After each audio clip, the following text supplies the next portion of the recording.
Será que estamos verdadeiramente no fim dos tempos? O que estamos vendo na realidade são pessoas com uma grande concentração de renda nas mãos e querendo adquirir mais e sem compartilhar com ninguém, ao ponto que pessoas que têm uma pequena concentração de renda ou nenhuma quer ajudar o próximo.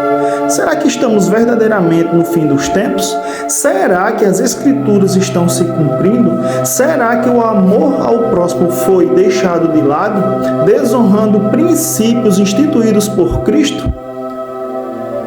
Vamos conferir no vídeo a seguir e vamos tirar uma conclusão de tudo isso.